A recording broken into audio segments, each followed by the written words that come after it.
Hello everyone, welcome back to organise learning channel. अगर आप मेरे चैनल पर नए हैं तो चैनल को सब्सक्राइब करें, वीडियो को एंड तक ज़रूर देखें और अगर आपको वीडियो अच्छी लगे तो वीडियो को लाइक शेयर और कमेंट करें।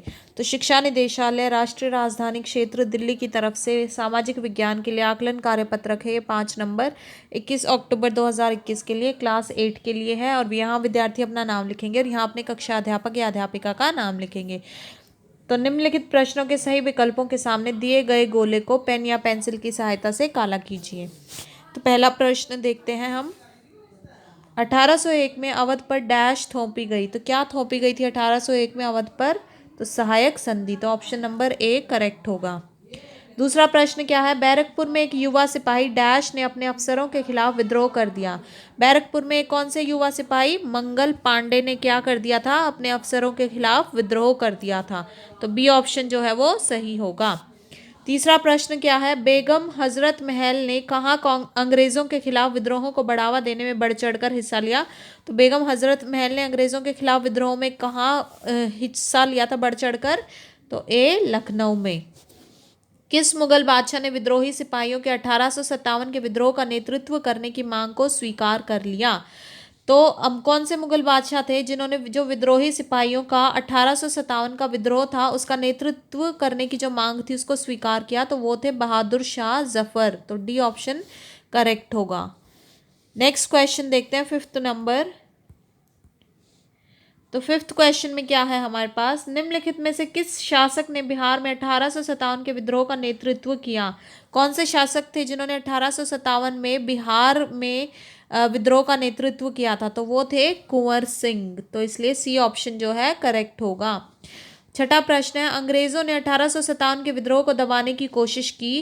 तो अंग्रेजों ने जो 1857 का विद्रोह था उसको किन तरीकों से दबाने की कोशिश करी थी? तो बल द्वारा की थी। तो बिल्कुल सही है ए ऑप्शन। दूसरा, वफादार भूस्वामियों के लिए इनामों का ऐलान करके की थी। तो ए और बी जो है दोनों सही हो जाएंगे। 7वां प्रश्न क्या है? 1857 के विद्रोह के बाद भारत के गवर्नर जनरल को ओहदा दिया गया। जो 1857 का विद्रोह था उसके बाद जो भारत के गवर्नर जनरल थे उसको किस बात कौन सा ओहदा मिला था? तो वो मिला था वॉइस रॉय का। तो इसलिए बी ऑप्शन करेक्ट होगा। 8वां है, निम्नलिखित में से कौन सा 1857 के विद्रोह का परिणाम था? तो जो 1857 में विद्रोह हुआ था उसका परिणाम क्या था? तो पहला है, सेना में भारतीय सैनिकों का अनुपात घटाया गया। ये बिल्कुल ठीक है।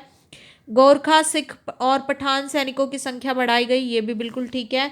ईस्ट इंडिया कंपनी के सारे अधिकार ब्रिटिश साम्राज्य के हाथ में सौंप दिए गए। ये भी बिल्कुल ठीक है। तो डी ऑप्शन उपरोक्त सभी जो है वो सही होगा। अगला प्रश्न देखते हैं। प्रश्न संख्या 9 से 10 में दो वक्तव्य जिन्हें कथन ए और कारण आर से निरूपित किया गया है दिए गए हैं। इनको ध्यानपूर्वक पढ़िए और नीचे दिए गए विकल्पों में से सही विकल्पों के सामने दिए गए गोले को पेन और पेंसिल की सहायता से काला कीजिए। तो विकल्प क्या क्या रहेंगे? A B C D. A option कब होगा सही? जब कथन ए और कारण आर दोनों सही होंगे। जो कारण होगा वो कथन ए की सही व्याख्या होगी। बी ऑप्शन जब सही होगा जब कथन ए और कारण दोनों सही होंगे लेकिन कारण जो है वो कथन की सही व्याख्या नहीं होगी। सी ऑप्शन कब सही होगा? जब कथन ए सही है जबकि कारण आर गलत है। और डी ऑप्शन कब सही होगा? जब कथन ए गलत है जबकि कारण आर क्या है? सही है। ठीक है। अब 9वां प्रश्न देखते हैं। कथन ए क्या दिया हुआ है? 1830 के बाद कंपनी ने ईसाई मिशनरियों को खुलकर काम करने की छूट दे दी। ये बिल्कुल सही कथन है कि 1830 के बाद जो कंपनी थी उसने ईसाई मिशनरी जो थे उनको खुलकर काम करने की छूट दी थी। कारण क्या है इसका? 1850 में एक नया कानून बनाया गया जिससे ईसाई धर्म को अपनाना और आसान हो गया। 1850 में एक नया कानून आया जिससे ईसाई धर्म को अपनाना ज़्यादा आसान हो गया था। तो ये भी बिल्कुल ठीक है लेकिन इस कथन का ये कारण नहीं है। तो इसलिए बी ऑप्शन जो है वो करेक्ट होगा। जब कथन भी ठीक है कारण भी ठीक है लेकिन ये जो कारण है ये इसका कारण नहीं है। ठीक है। और 10वां प्रश्न देखते हैं। कथन दिया हुआ है 1824 में सिपाहियों ने समुद्र के रास्ते बर्मा जाने से इनकार कर दिया। ये बिल्कुल सही है।